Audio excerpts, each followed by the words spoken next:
We are back on the Ryan Hartson Show on the BWC Network. I am Ryan Hartson.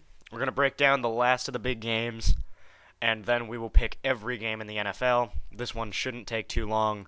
I thought we were only going to be breaking down 14 games. I thought I missed a game, and I was really paranoid about it.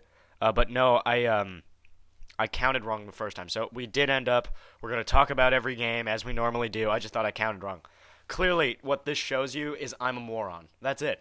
And I can't count. I can talk and I can write, but counting, forget it. I have to hire someone to count for me. Honestly, this is terrible. I mean, you should see my algebra grade. Just a joke. So, moving on to something I can do, talk a bit. I'm all right at it.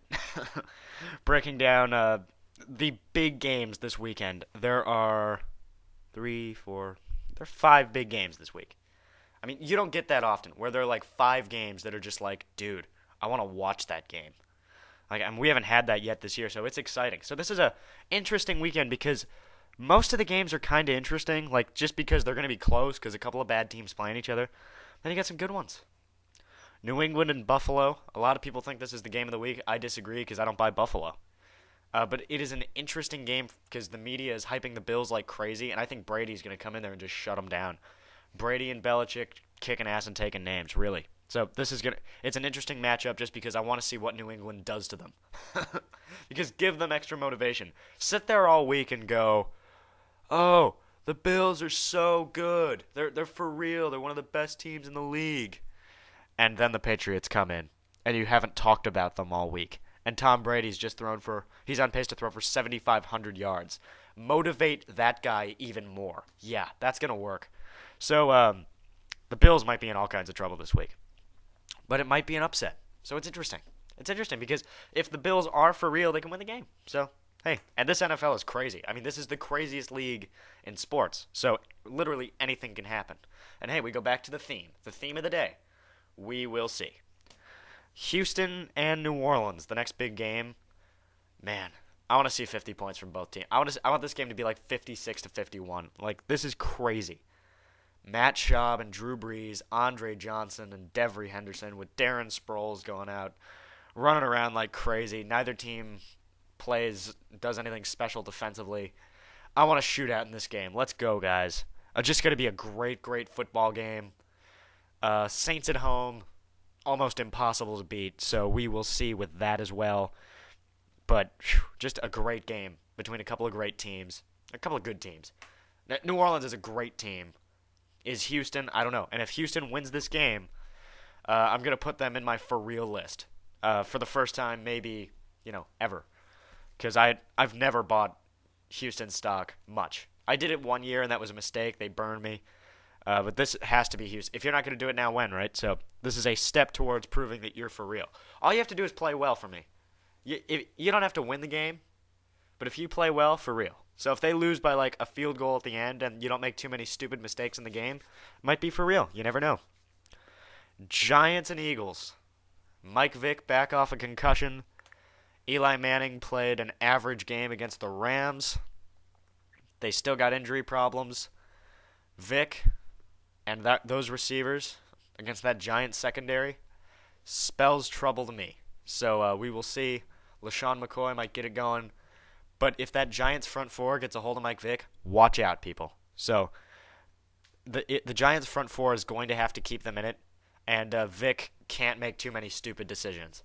He has to complete the ball accurately, and he has to be efficient, run only when necessary. You have to play an Aaron Rodgers type of game, which means run when necessary, be mobile, get out of the pocket, make a couple of throws, but everything has to be accurate, on time. Efficiency, efficiency, efficiency, more than any other week for Michael Vick. Get the ball out of your hand quickly. Andy Reid is a brilliant head coach, despite what some of you people say. I would assume he's going to put them in that situation. You're going to see more 3-step drops than you normally would out of a Michael Vick game plan. The Bears and the Packers. The rivalry that is meeting for the 180-something-th time, 183rd time, or something. It's completely wacko. Man, and they played in the playoffs last year. That Bears offensive line is really, really bad, and Clay Matthews doesn't have a sack yet. Yeah, I'm just saying. the Packers' pass rush is going to get real healthy this weekend. But there's something about the Bears. At home, against the Packers, they're motivated, they're over-emotional, and the Packers really don't care about this game. Like, they're like, dude, we can be 2-1, it's fine, whatever. The Bears just want it more.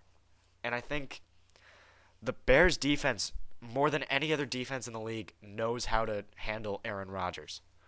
The Bears at home, it's interesting to me. It's interesting.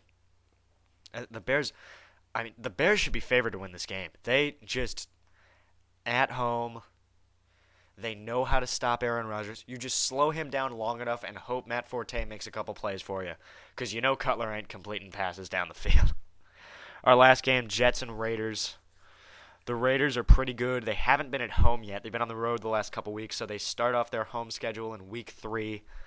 I believe that's the last team to play a home game, so good for them.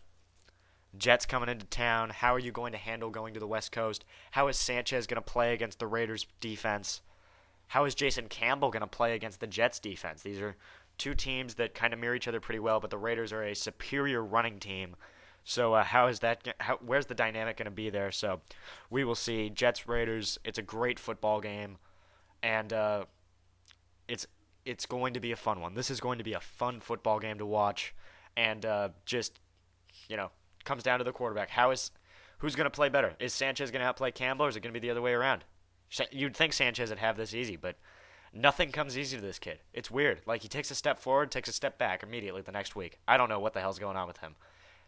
Like I said, his ceiling is not as high as the other great quarterbacks in the league. I don't think Sanchez has the ability to become one of the top quarterbacks in the game. I'm convinced he will never be Brady, Rodgers, Rivers, Drew Brees, Roethlisberger, any of those guys. He is just a level below, and I think he's kind of stuck there. Because I don't think he has the mental capacity to all of a sudden be this 64% completion, 4,000-yard, 30-touchdown quarterback. I don't think he has that in him. And Jason Campbell obviously doesn't either. But he doesn't have those high expectations that Sanchez has playing in New York. So we will see with that as well. All right, so that's your breakdown for every NFL game in Week 3. And now we move on.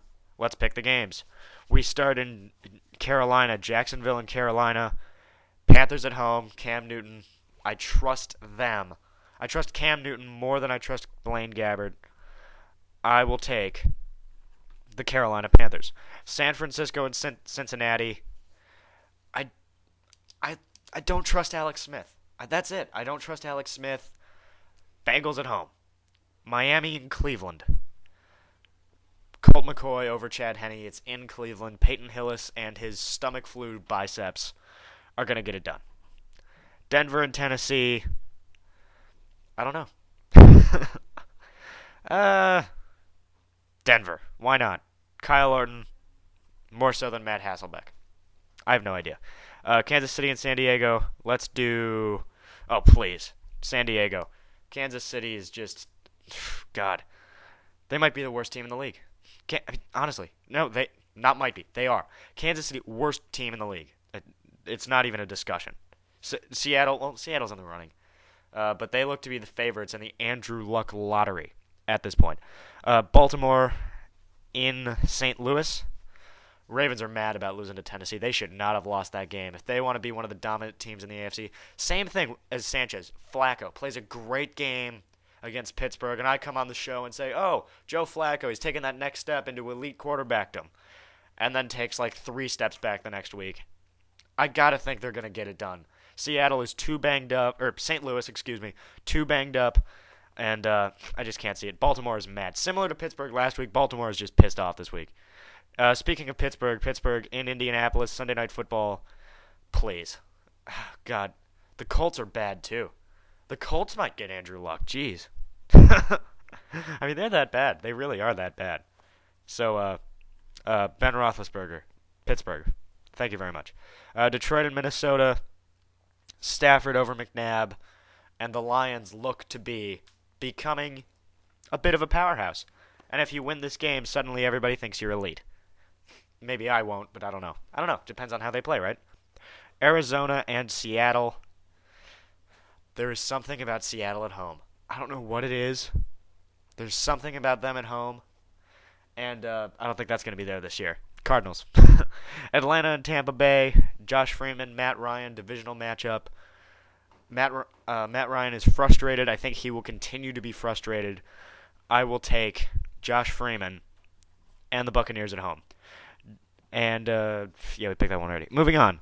Moving on to the big games of the weekend: New England and Buffalo.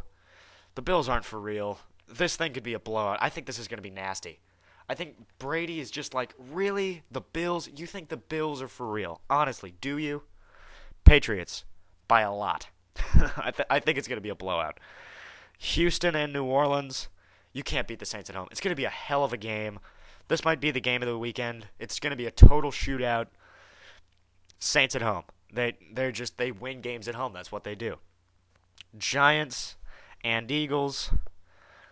I don't trust Mike Vick. I don't. And against that pass rush, I don't know. Giants find a way to win. Low scoring, close game, and I'm not buying Philadelphia. I'm just not right now. Not buying. I think they're going to figure it out late in the season, but right now, not right now. They're not going to figure it out. Bears, Packers. The Bears are motivated, emotional, and angry, and they know how to stop Aaron Rodgers. You get the flip result of the NFC Championship game. Chicago Bears at home. Jets, Raiders in Oakland. What is Sanchez going to do on the West Coast? Now, Sanchez's body clock, he grew up on the West Coast, so Sanchez's body clock is not affected by going west. So that's interesting. The black hole is going to be rocking, and there is something about Darren McFadden running the football that I like.